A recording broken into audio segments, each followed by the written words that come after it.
Yeah, looking good. Everybody's turned up in good spirits, as you can expect. Obviously, they know they've got two huge games coming forward, so lots of smiles on faces. Obviously, it does help when the sun's shining. So, yeah, in good spirits. Any injury concerns out of the ordinary? Not at the moment, no. Obviously, got a couple of suspensions, but we lost Ryan Fraser, as you know, to injury. But everybody else, we've got a full bill of health, so fingers crossed that'll continue. How important is it that so much of the squad went through the last campaign and the playoffs and really know how to play in these games when a prize is on the line? Yeah, I mean, this group of players is getting more and more experience as we go along, and picking up caps, which is good. We had that huge experience in the summer, which put us in good stead for the World Cup qualifiers. And we're now at the stages, we're at the sharp end of the tournament, where that experience should come in handy for us. So, again, we're in a good place. We know we've got a big game ahead of us, and we're only taking it the cliche one at a time, but we are really focusing on Moldova. We're not thinking about beyond that, because it's important, because it is a tricky game. It's a big game, it's a tricky game. But this group of players find a way with their experience, they find a way of winning games.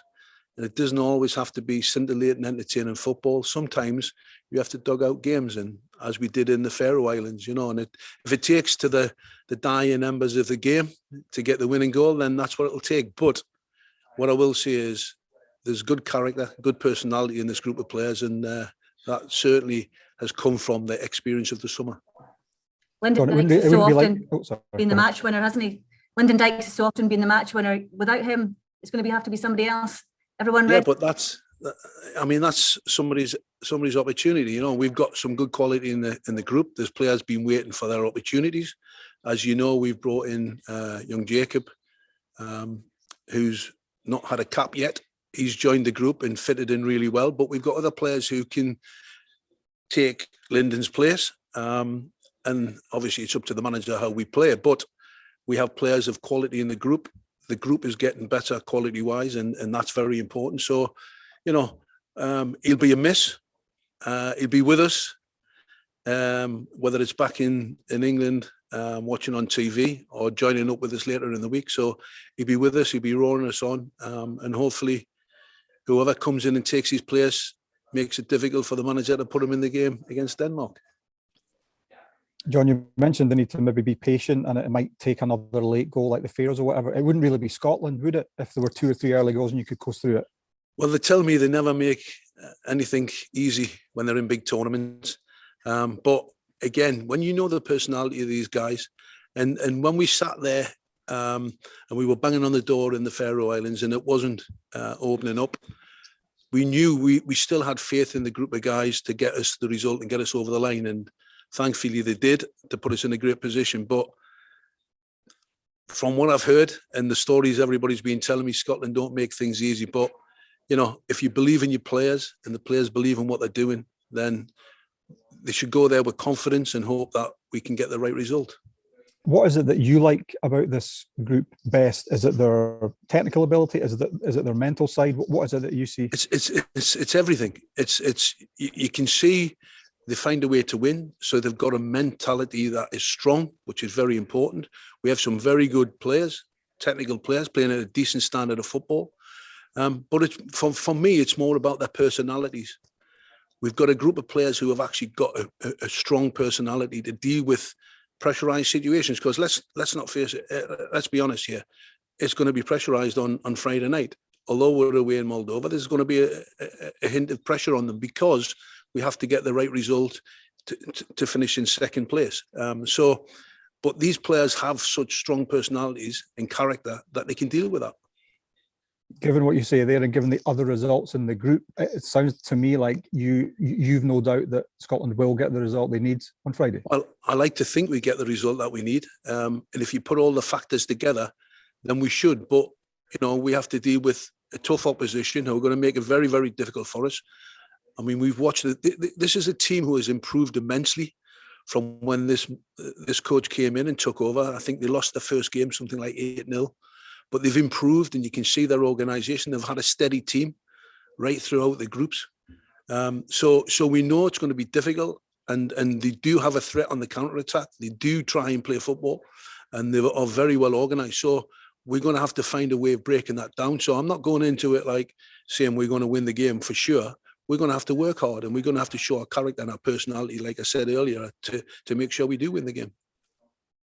John, how big an achievement do you think it would be for these players to clinch that second place spot and get a spot in the playoffs? Well, it's progress. It's progress we made in the summer. It's even more progress to get ourselves in a position we're in. But what we don't want to do is we don't want to throw all that down the drain, because, you know, the guys have got themselves in a great position. It's huge progress, but we want to continue to progress. And we said that back in the summer. We said, listen, this is about, we've achieved this situation. We've got into a big tournament. Can we take that forward and take it on to the next level? And we've actually got ourselves in a good position.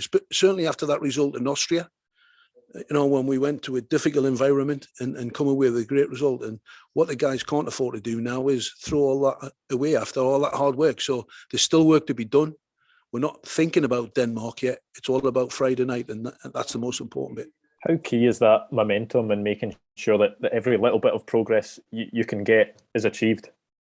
Well, it's very important, because if we can, say we go to Moldova and get a great result and qualify, we want to go, we then play Denmark at home, and we want to make sure that we're still unbeaten leading into eventually, hopefully, the playoffs. So momentum's a key point, and we had it before going into the Euros, and can we achieve that momentum again? I think you and the rest of the staff will have seen Jacob Brown up close now in training. What have you made of his first impressions on the Scotland squad? Yeah, it was great. We met him first thing in the stadium just before we got on the aeroplane, and a real nice boy, quiet boy, but he's fitted in really well. And he did his first real proper training session today, and we like what we saw. He's different. He's got a little change of pace, but he's fitted in straight away with the group, and that doesn't surprise me, because I keep talking about personalities within the group, and they've taken to him straight away and made him feel part of it, which is very important. Is that a really important thing, that not only the technical ability is there for players that come into the squad, but it's guys that come in, slot into the group, have the right personality that keeps such a tight bond between the players? Oh, absolutely. And you can see that. Straight away, it wasn't and I've been at clubs in the past where new players have come into the football club and they found it difficult to mix with.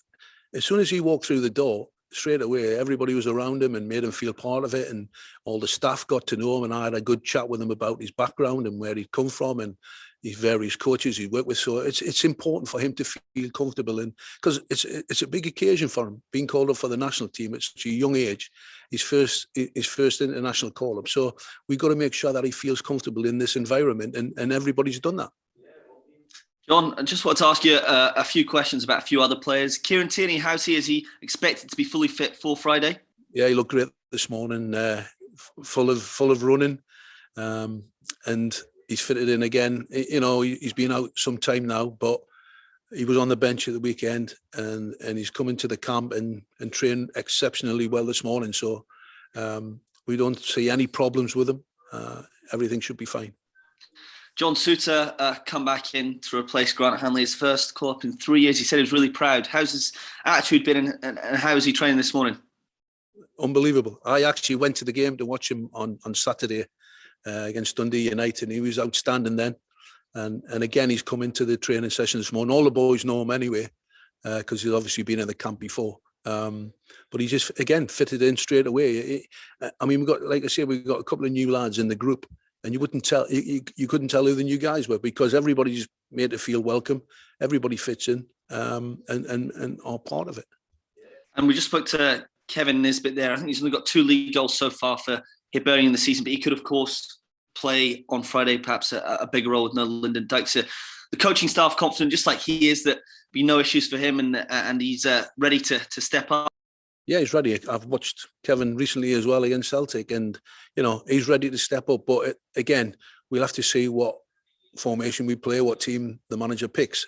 But he's ready, and he sees an opportunity himself on the training ground this morning. He sees an opportunity that he might get an opportunity to play up front.